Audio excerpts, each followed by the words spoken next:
From my seat on the second floor, I watched my mother-in-law wrap her arm around my husband's so-called distant cousin.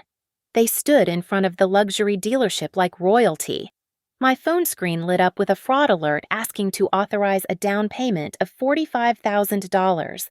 I did not storm over there to make a scene.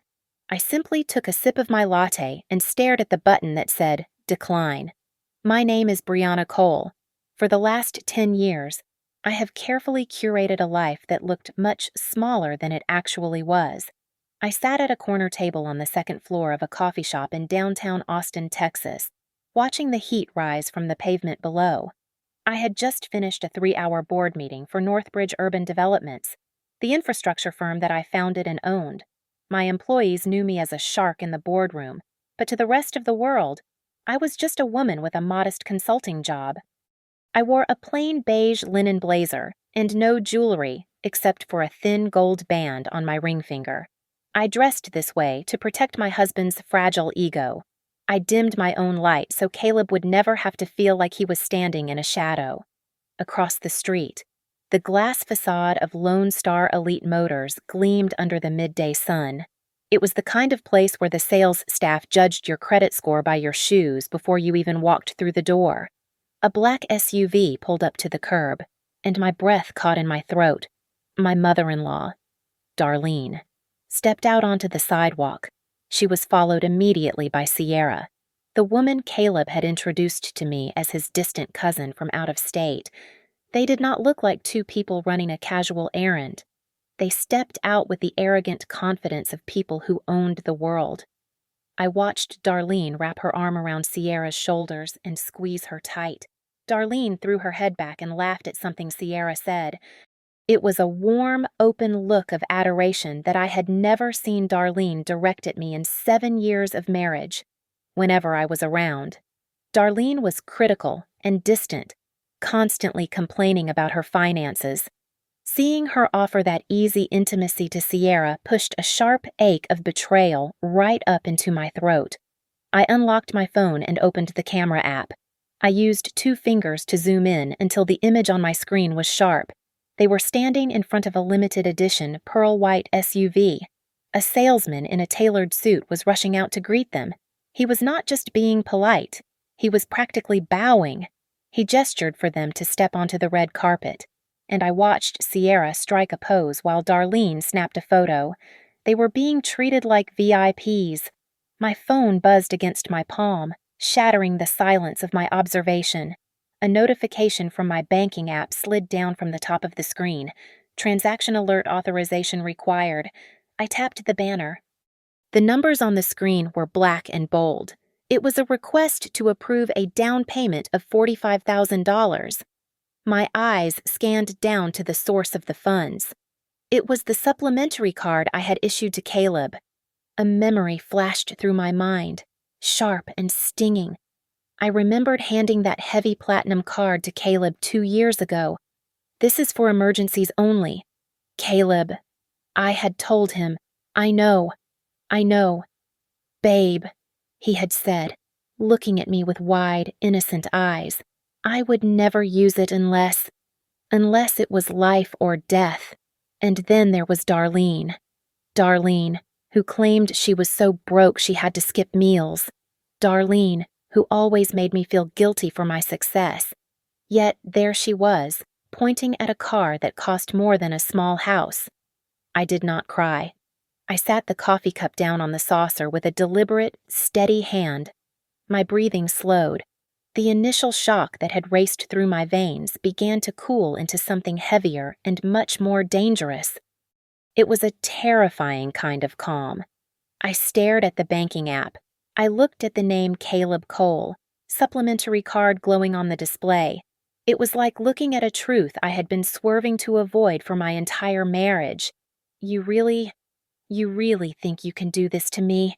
I whispered to the empty air, my voice trembling for just a fraction of a second before the steel set in.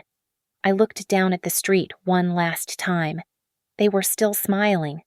They had no idea that the woman they were stealing from was watching them from 50 feet away, holding their financial fate in her right hand. I stared at the screen of my phone where the authorization request pulsed like a warning light. My finger hovered over the red button. I did not tremble. I tapped cancel permanently. The app asked me to confirm if I wanted to deactivate the supplementary card ending in 4098. I confirmed it without a second thought. Immediately after that, I navigated to the settings for the joint checking account I used to transfer Caleb his monthly allowance. I selected the option to freeze all outgoing funds. I took a deep breath and reminded myself of the rules of engagement. If I ran across the street screaming and crying, I would be dismissed as a hysterical, jealous woman. They would spin the narrative to make me look unstable. But if I stayed here, silent and invisible, I could control the laws of their universe. If I pulled the strings from the dark, they would destroy themselves. Through the floor-to-ceiling glass of the dealership, the scene shifted instantly. The salesman walked back from the finance office. His smile was gone. He looked awkward and professional in a way that signaled bad news. He held the platinum card out to Darlene and shook his head firmly. I could see his lips moving, likely explaining that the issuer had declined the charge. Darlene did not take it well. I watched her transformation from elegant matriarch to outraged customer in a split second. She slammed her open palm onto the high-gloss counter. She pointed a manicured finger at the point-of-sale machine, clearly shouting that their system was the problem. Sierra stood beside her, looking much less confident. She shifted her weight from one foot to the other and gripped her phone tightly, her eyes darting around the showroom to see if anyone was watching. My phone buzzed on the table. The screen lit up with Darlene's name. I let it ring twice before I picked it up. I brought the phone to my ear, and her voice assaulted me instantly. "What is wrong with your stupid bank account?" Darlene screamed into the receiver. "I am standing here. I am trying to make a purchase for the family, and this incompetent machine is declining it. You need to call them right now and fix this mess." Her voice was so loud I had to pull the phone away from my ear. She was humiliated. Being embarrassed in a luxury showroom was Darlene's worst nightmare. I replied with a voice that was polite, calm, and terrifyingly cold. "Darlene, I am so sorry you are having trouble," I said, smoothing a wrinkle in my napkin. I just received a frantic security alert from the bank regarding a transaction for $45,000. Naturally, I assumed the card had been stolen or cloned. I paused to let that sink in. Through the window, I saw Darlene freeze. She was holding the phone against her cheek with her shoulder, her hands still gesturing wildly, but her body went rigid. "What? What do you mean stolen?" she stammered, her voice dropping an octave. "Well, Caleb is at work, and I am at a meeting," I lied smoothly. So when I saw such a massive charge at a car dealership, I knew it had to be criminal activity. So I reported the card as lost to protect our family assets. I marked the transaction as fraud. You did what Darlene asked. Her voice was no longer angry. It was thin and fearful. "I flagged it as fraud," I repeated, adding a little dose of concern to my tone. "The bank takes identity theft very seriously. They are generating an automatic report for the police right now. Usually, the dealership security team cooperates with law enforcement to detain anyone trying to use a stolen card. If you are there, and you have the card, you should probably explain that to them very quickly." Across the street, the blood drained from Darlene's face. She looked at the salesman, then at Sierra.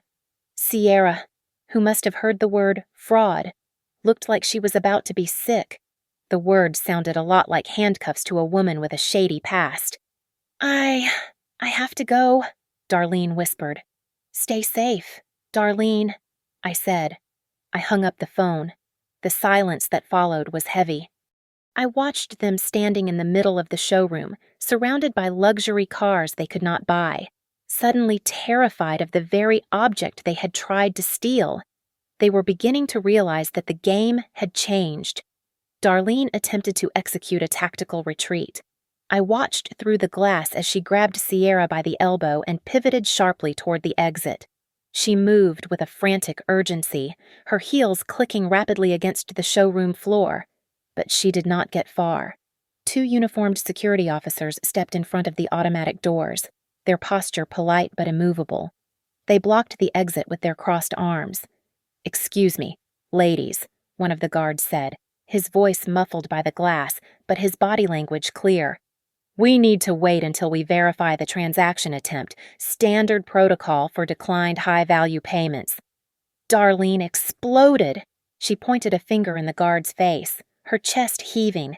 "This is illegal. I know the owner of this dealership." She shrieked, her voice audible even from across the street because the showroom doors had cracked open slightly. "I will sue you for kidnapping." "Do you hear me? I will have your badge." Sierra was not shouting.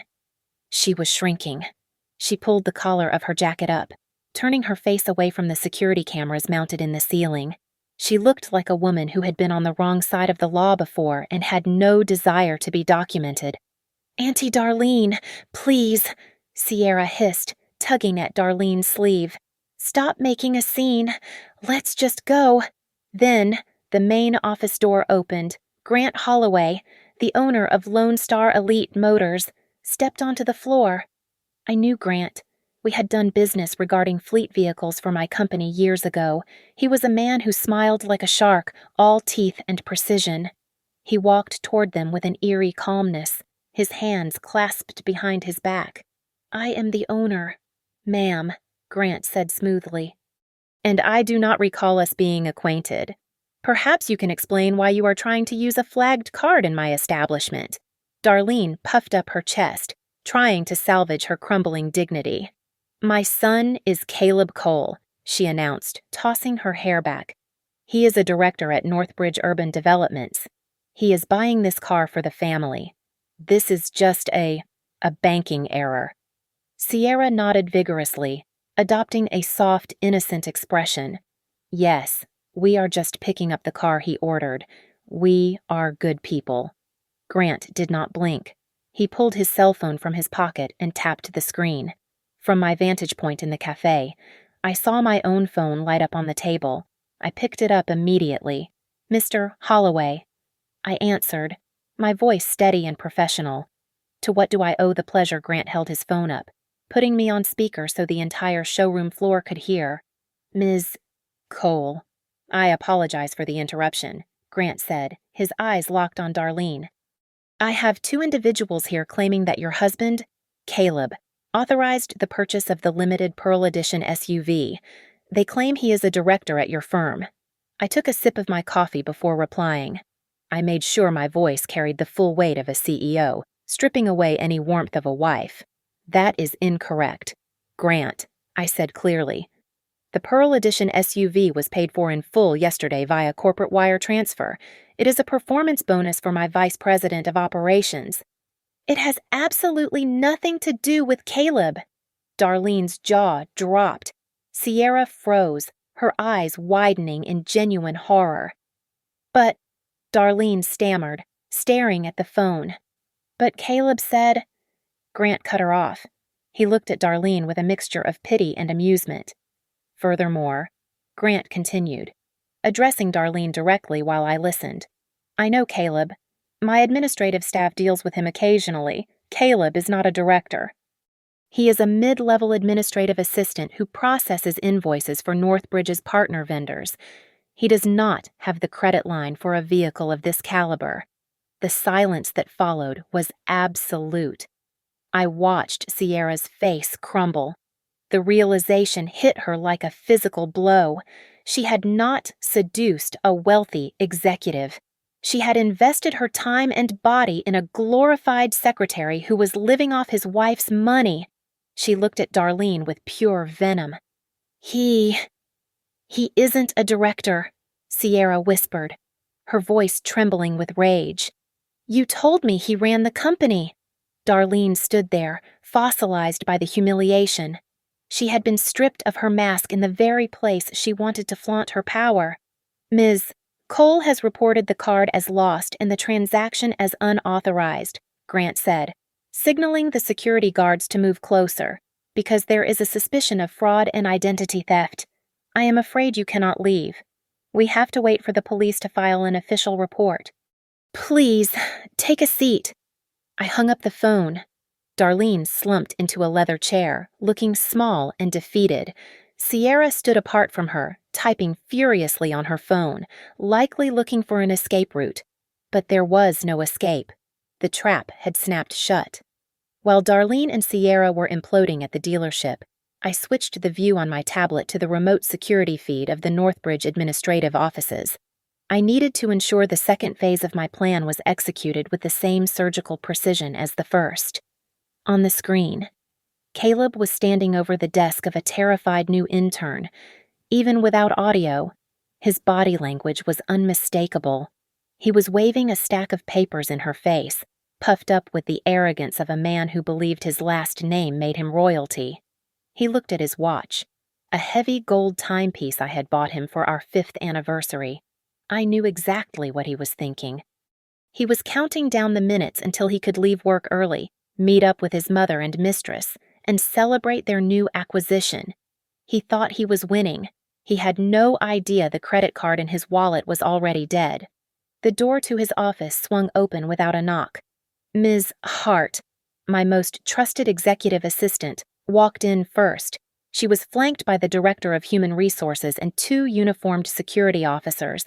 The office was suddenly very crowded. Caleb looked up, annoyance flashing across his face. He reached for his personal cell phone, likely intending to call me to complain about his subordinates disrespecting him.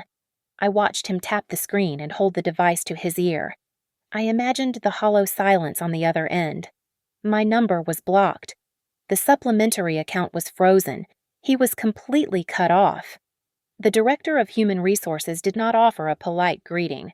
She opened a thick blue folder and began to read. I could imagine the words perfectly, as I had drafted them myself earlier that morning. Mr. Cole, effective immediately. Your employment with Northbridge Urban Developments is terminated for cause, the HR director said, her voice carrying out into the hallway. We have documented evidence of expense fraud, falsification of vendor documents, and unauthorized personal use of company assets. Caleb turned pale. He slammed his hand on the desk, his face twisting into a mask of desperate rage. You cannot fire me, he screamed, pointing a shaking finger at them. Do you know who I am? I am the husband of the CEO. I am the husband of Brianna Cole, Ms. Hart stepped forward. She adjusted her glasses, looking at him with the cold indifference of an executioner. The CEO signed the termination order herself. Caleb, Ms. Hart said smoothly. In this building, you are not a husband. You are an employee. And as of 1 minute ago, you are not even that. The security guards moved in. One of them held out a plastic bin. We need to collect all company property. Sir, the guard said firmly. Laptop, ID badge, corporate phone, and the keys to the company lease vehicle. Caleb clutched his briefcase to his chest. This is my laptop. That is property of Northbridge. The guard replied, stepping closer. Hand it over, or we will remove it from your possession physically. Caleb hesitated, looking around the room for an ally. There were none. Trembling, he placed the laptop in the bin. Then he handed over the phone. Then the badge. Finally, he dug into his pocket and dropped the keys to his luxury sedan into the plastic container. With every item he surrendered, he seemed to shrink. The aura of authority he had worn so proudly was being stripped away, layer by layer, until he was just a man in a cheap suit standing in an office he no longer had the right to enter. Additionally, the HR director added, looking down at her clipboard, we are formally noting the multiple complaints regarding your workplace bullying. It seems your staff has been quite eager to provide statements now that they know you are no longer protected. Caleb looked through the glass walls of his office.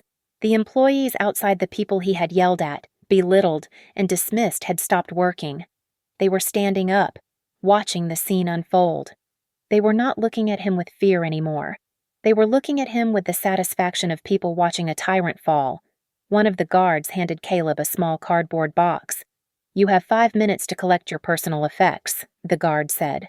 "Then we will escort you off the premises." Caleb shoved a framed photo of himself into the box. He walked out into the main corridor, flanked by security like a common criminal. He kept his head down, but he could feel the eyes of the entire department on him. As the elevator doors closed on his stunned face, I took a deep breath. He was finally realizing the truth I had known for years. He had never possessed any power. He had only been borrowing mine. Caleb arrived at the front gates of our estate in a beat-up taxi, clutching the cardboard box that contained the remnants of his career. He reached out to punch his code into the security keypad, expecting the heavy iron gates to swing open as they always had. Instead, the screen flashed a harsh red light and beeped 3 times. The words, "Access denied," scrolled across the small digital display. Before he could try again, the community security guard stepped out of the booth. He did not salute Caleb or smile. He simply pointed to 2 large suitcases sitting on the pavement next to the curb. Taped to the handle of the largest bag was a handwritten note from me. It was short and explicit. It read, "Do not set foot on my property again." Caleb pulled his phone out, his thumbs flying across the screen.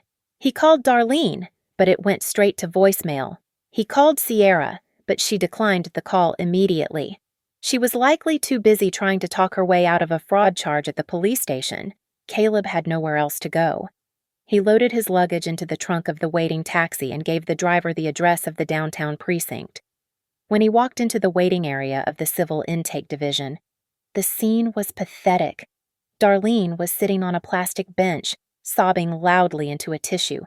Her mascara was running down her cheeks in black streaks. Sierra sat next to her, but there was no comfort in her posture.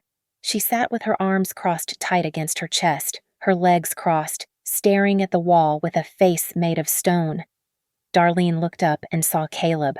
For a second, her face lit up with hope. She scrambled to her feet and rushed toward him, grabbing his lapels with desperate hands.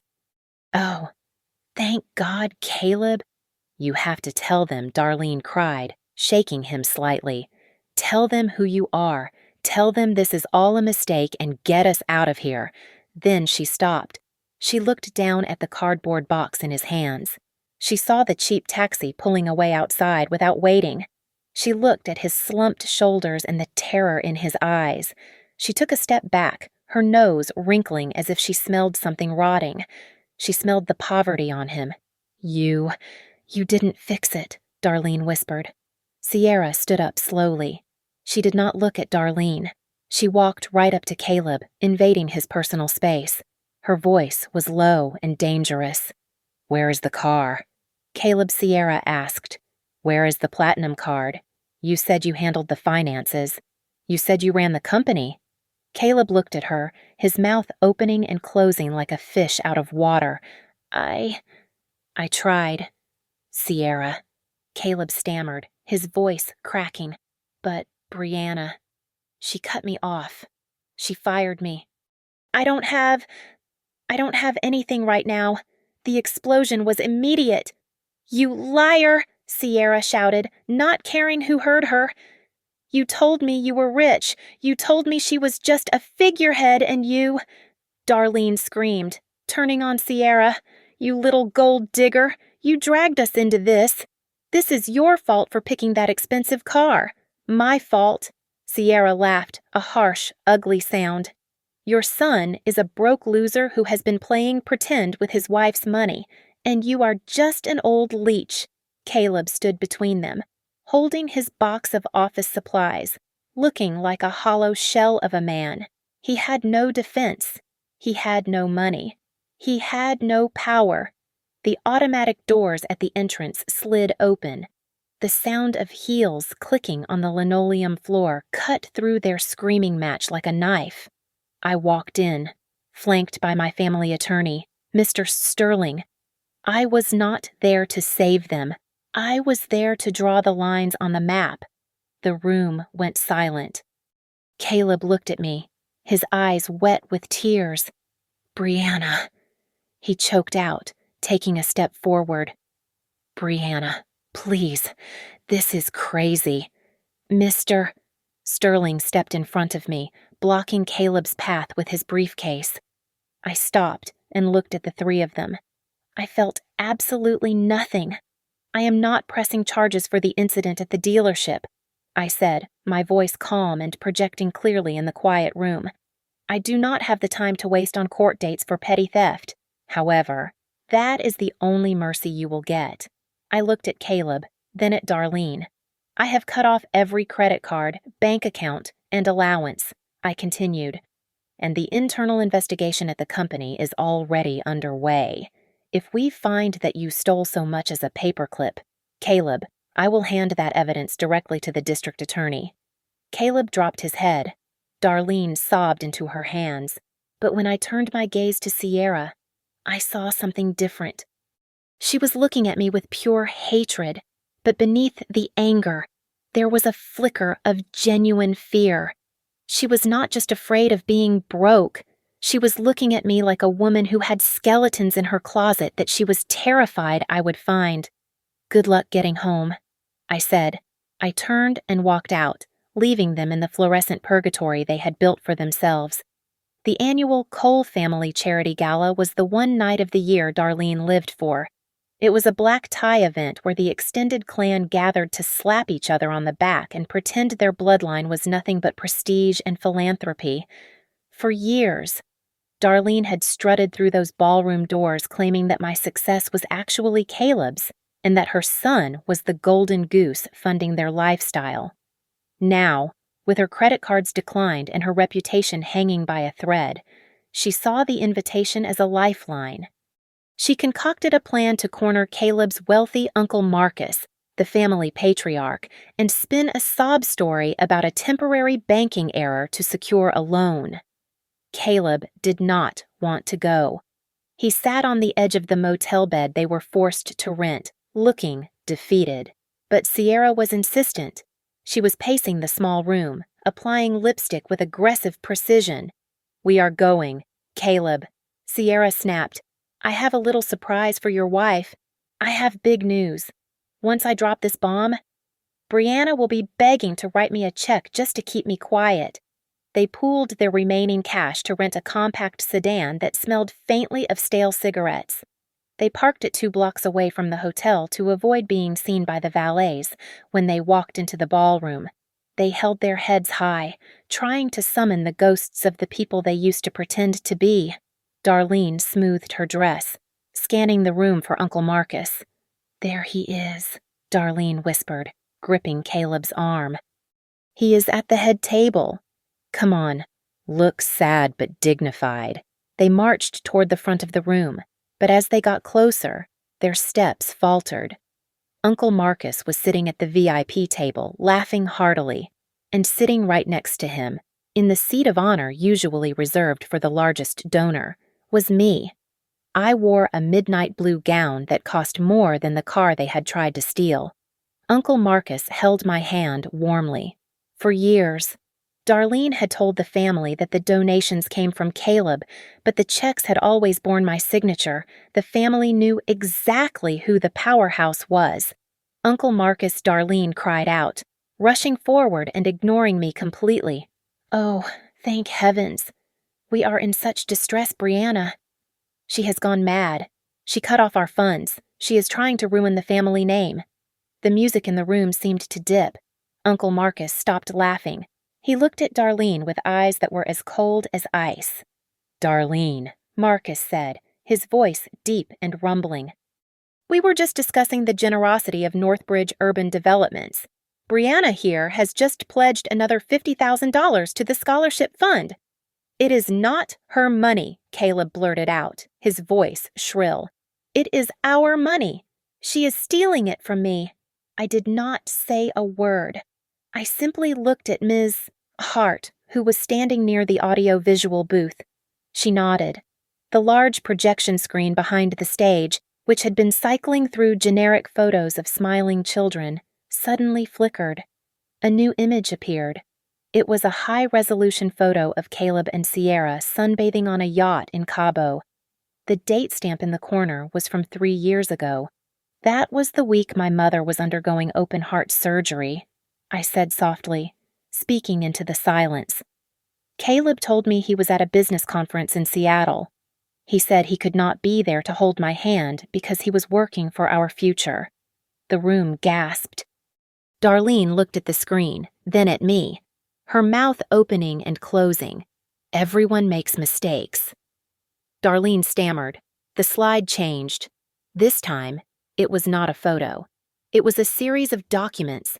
It showed a recurring payment of $5,000 a month going to a vendor called DC Logistics.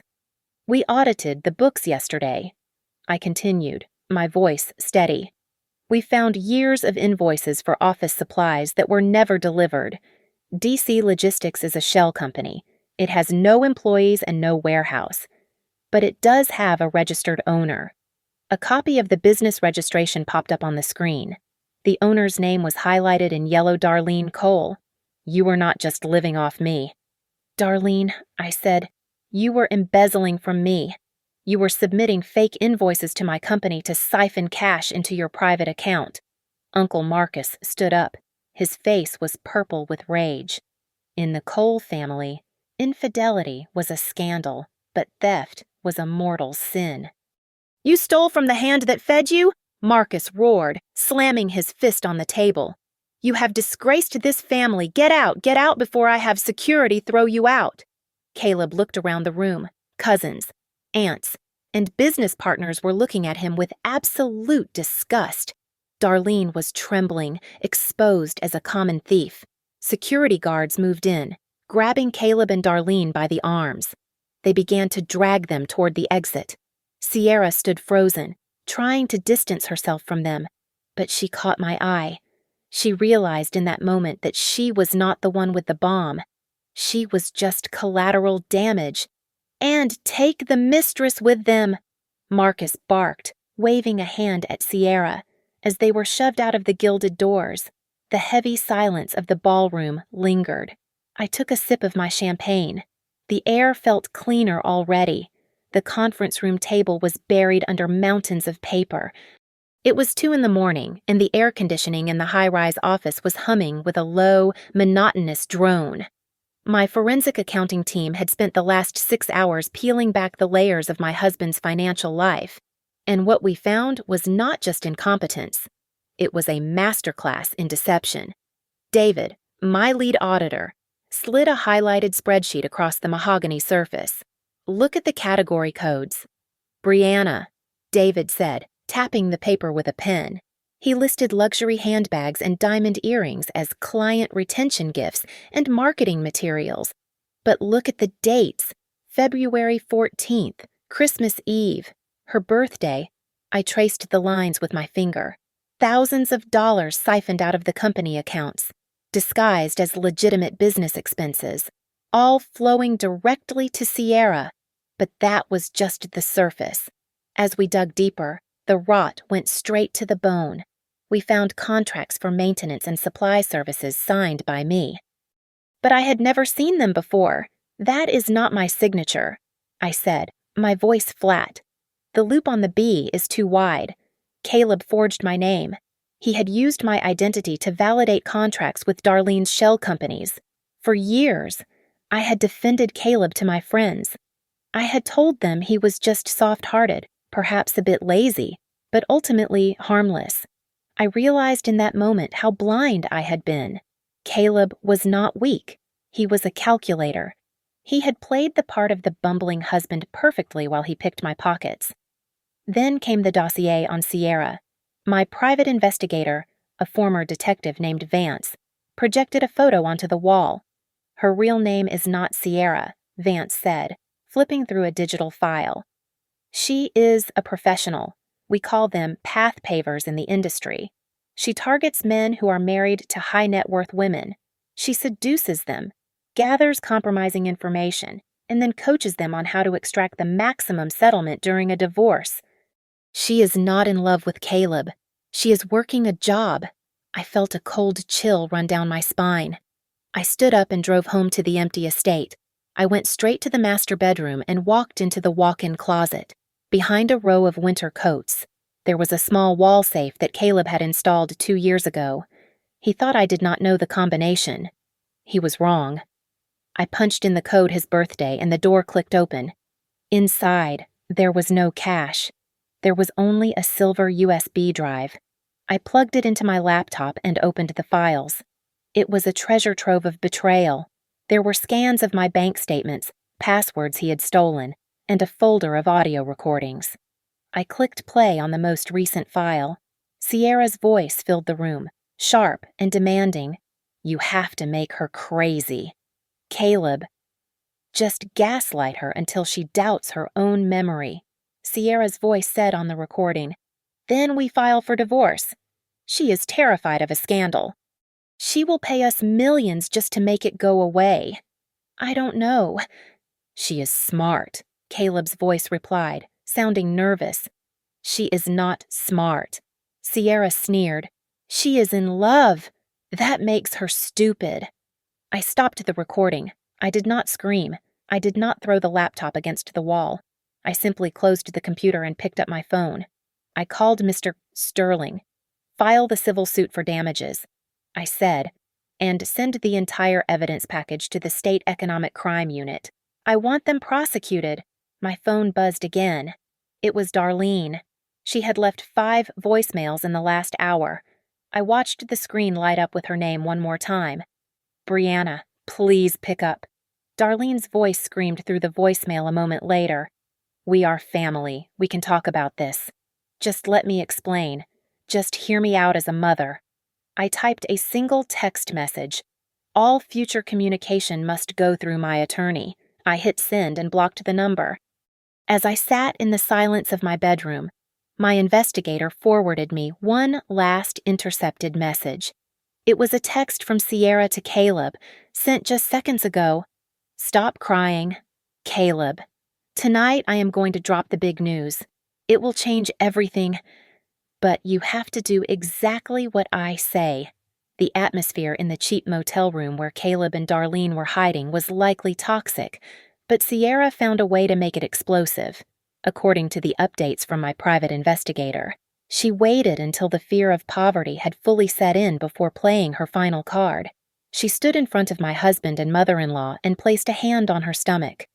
I am pregnant, Sierra announced, letting the words hang in the stale air. And if Brianna wants to destroy us, I will go to the press.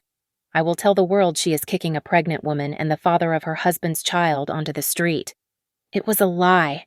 I knew it in my gut the moment my lawyer relayed the message. But Caleb grabbed onto it like a drowning man clutching a piece of driftwood. For Darlene, it was a sudden shift in strategy. She managed to bypass my call block by using a burner phone, leaving a voicemail that dripped with sickeningly sweet manipulation. Brianna, darling. I know we have had our differences. Darlene's voice crooned through the speaker of my phone as I sat in my office with Mr. Sterling. But there is a baby involved now. You have a duty to the family reputation. You do not want to be known as the woman who starved an innocent child. Do you? We can settle this quietly. I did not feel guilt. I felt the cold precision of a CEO dealing with a hostile takeover. I looked at Mr. Sterling. Draft a demand letter. I said, tell them that we require immediate medical verification. I want a blood test from a certified lab of our choosing and a notarized affidavit from an obstetrician. Until I see a heartbeat on an ultrasound, this is nothing but fiction. When Mr. Sterling presented these terms, Sierra panicked. She refused to see any doctor I suggested. She screamed that I was trying to hurt her baby and threatened to post her story on social media immediately. Her refusal to provide a single scrap of medical evidence was the tell. She was bluffing. I gave the green light to Vance to dig deeper into Sierra's history. It did not take him long. 2 days later, a man from Denver contacted Mr. Sterling's office. He was a small business owner who had lost nearly $50,000 to a woman matching Sierra's description 3 years ago. She used a different name back then. The man told us on a secure video call. But that is her. She told me she was pregnant too. She got me to sign over the deed to my truck and gave me cash for a medical emergency. Then she vanished. There was never a baby. While my legal team was assembling this new evidence, my phone alerted me to a security breach at my primary residence. It was 3 in the morning. I pulled up the live feed from the perimeter cameras. 2 figures in dark hoodies were trying to pry open the side door of the garage. Even in the grainy night vision, I recognized them instantly. It was Caleb and Darlene. They were desperate. They believed I kept physical cash or incriminating documents in the house, and they were willing to break the law to find leverage. "Come on. Pull harder," Caleb whispered harshly, his voice picked up by the sensitive outdoor microphones. "She keeps the spare key under the planter. I am looking." "I am looking," Darlene hissed back, sounding frantic. "If we find something on her," she drops the lawsuit. I watched them struggle with the lock of the home where I had cooked them dinner, hosted their birthdays, and paid their bills.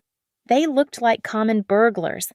The motion sensors triggered the silent alarm, and a high-intensity floodlight bathed them in blinding white light. They scrambled backward, covering their faces like roaches caught in a kitchen, and ran into the darkness before the police patrol could arrive. I sat in the dark of my temporary apartment and closed the laptop. I did not cry. The pain was not from losing them. The pain came from the realization that I had shared my bed and my life with people who were capable of violating my sanctuary. My phone rang. It was Mr. Sterling. "Brianna, I saw the security report," Mr. Sterling said, his tone grave. "We have the footage of the attempted burglary. We have the testimony from the victim in Denver regarding Sierra's pattern of fraud. This is no longer just a civil divorce case." "What happens next?" I asked. "The hearing tomorrow is going to be very different than they expect," he replied. "I just spoke with the prosecutor. If the evidence holds up, they are not walking out of that courtroom. They are going to be arrested." The conference table in my private office was entirely covered by the architecture of their destruction. It was not a chaotic mess. It was a perfectly organized timeline of betrayal. I had the independent audit reports, the high-definition security footage from the house, the recovered emails from the server, and the sworn affidavits from my staff. When I laid them all out side by side, they did not look like divorce papers. They looked like a criminal indictment. I stood over the documents and poured myself a glass of water. For the first time, I admitted a painful truth to myself. I had spent our entire marriage dimming my own light so Caleb would not be blinded. I had hidden my strength and my authority because I wanted him to feel like a man, but I had not protected our marriage. I had merely created a safe environment for a parasite to grow. By refusing to show him who I really was, I had allowed him to believe he could trick me. That evening, I walked to my car in the underground parking garage. The shadows stretched long between the concrete pillars. Suddenly, a figure darted out from behind a parked van. It was Caleb. He looked like he had not slept in 3 days. His clothes were wrinkled and his eyes were red and swollen. He threw himself onto the concrete floor in front of me, grabbing the hem of my coat.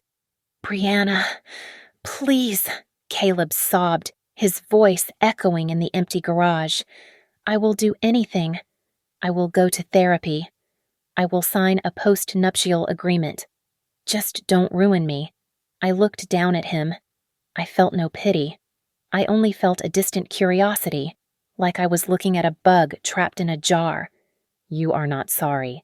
"Caleb," I said, my voice steady and hard. "You are terrified. There is a difference. You are begging because you have run out of road, not because you understand what you did." I stepped around him and got into my car. As I drove away, my phone buzzed with updates from my cousins. Darlene had been calling every relative in the state, crying about how cruel and heartless I was. But in her panic, her stories were falling apart. She told one aunt that I stole her retirement fund, and another uncle that I refused to pay for a life-saving surgery. The contradictions were exposing her faster than I ever could. Late that night, I found the final nail for their coffin. I was reviewing a digital scan of a document Caleb had asked me to sign 6 months ago. I had been in the hospital, groggy from anesthesia after a minor surgery. He had told me it was a standard medical release form, but as I looked at the digital metadata of the file on my laptop, I saw the truth.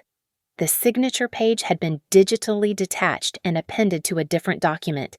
It was a resolution granting Caleb power of attorney over my voting shares in Northbridge Urban Developments. My blood ran cold. This was not just about a mistress or a car. This was a coup. Caleb had been building a legal framework to declare me incompetent and seize control of my company. I forwarded the file to the State Economic Crime Unit immediately. 10 minutes later, the lead investigator called me back. "Mrs. Cole," the officer said, "this is evidence of conspiracy to commit corporate fraud and forgery. We have enough for an arrest warrant." Just before dawn, my lawyer received a cryptic message through an encrypted app. It was from Sierra. She had sensed the water rising, and she was ready to climb on top of Caleb to keep herself dry. She wants a deal. Mr. Sterling told me over the phone. She says she has recordings of Darlene planning the shell companies.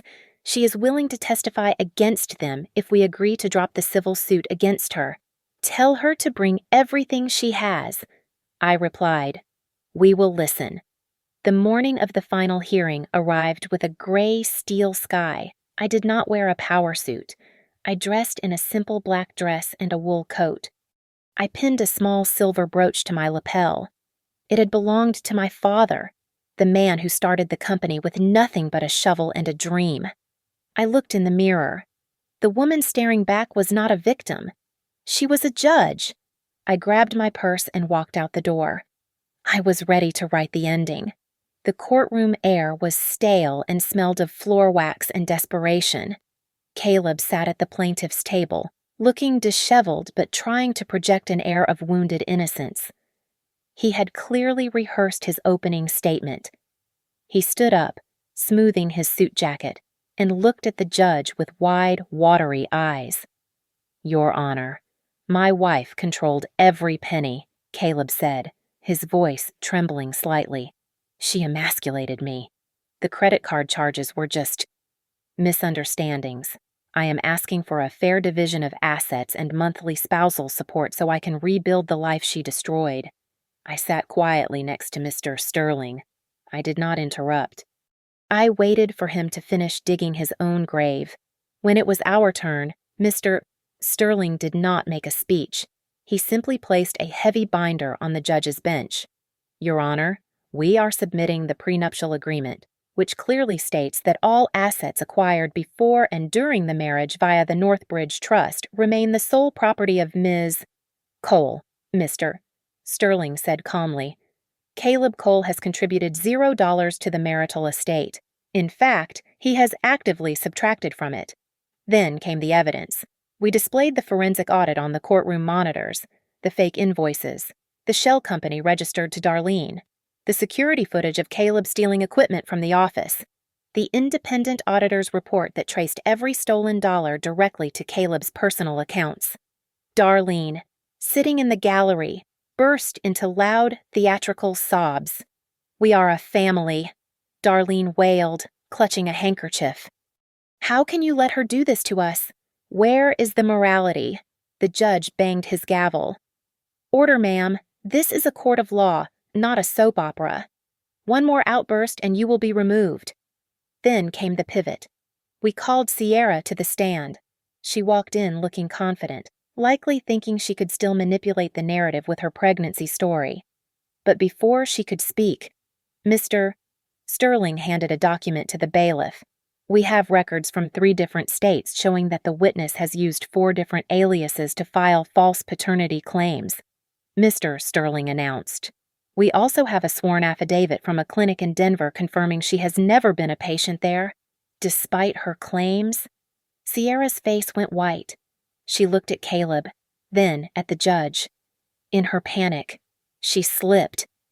"I only did what Darlene told me to do," Sierra shouted, her voice shrill. "She said if we got the power of attorney, we wouldn't need to fake the baby anymore. The entire room froze. That was the confession we needed. The back doors of the courtroom opened. 2 officers in suits walked in. They were not court bailiffs. They were agents from the State Economic Crime Unit.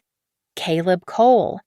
"We have a warrant for your arrest regarding conspiracy to commit fraud, forgery, and embezzlement," the lead agent said, walking straight to the plaintiff's table. "Darlene Cole. "We have a warrant for you as an accessory to fraud and money laundering." Caleb slumped into his chair, his face gray. He looked at me, but I was looking at the judge. Darlene sat paralyzed in the gallery as an officer placed a hand on her shoulder. The dream of the luxury car and the easy life vanished, replaced by the cold reality of a criminal record.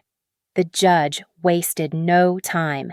He granted the divorce immediately, denied all requests for alimony, and ordered a civil judgment for full restitution of the stolen funds. I stood up and walked out of the courtroom. I did not feel a surge of joy. I just felt light. It was the feeling of finally putting down a heavy bag I had been carrying for 10 years. An hour later, I pulled the limited edition pearl white SUV up to the curb of a new construction site. The sign out front read Cole Legacy Workforce Center. It was a project I had funded to help people actually build careers, not steal them. I looked at the passenger seat. There was a small box containing my old wedding ring. I picked it up, opened the glove compartment, and tossed it inside. I slammed the compartment shut. I put the car in drive and pulled away into the traffic, merging into the flow of the city. I did not look in the rearview mirror. My future was straight ahead. Thank you so much for listening to my story. I would love to hear where you are tuning in from, so please drop a comment below and share your thoughts on Caleb and Darlene's karma. If you enjoyed this story, please subscribe to the Mia Revenge Stories channel, like this video, and hit that hype button so more people can hear about how justice was served.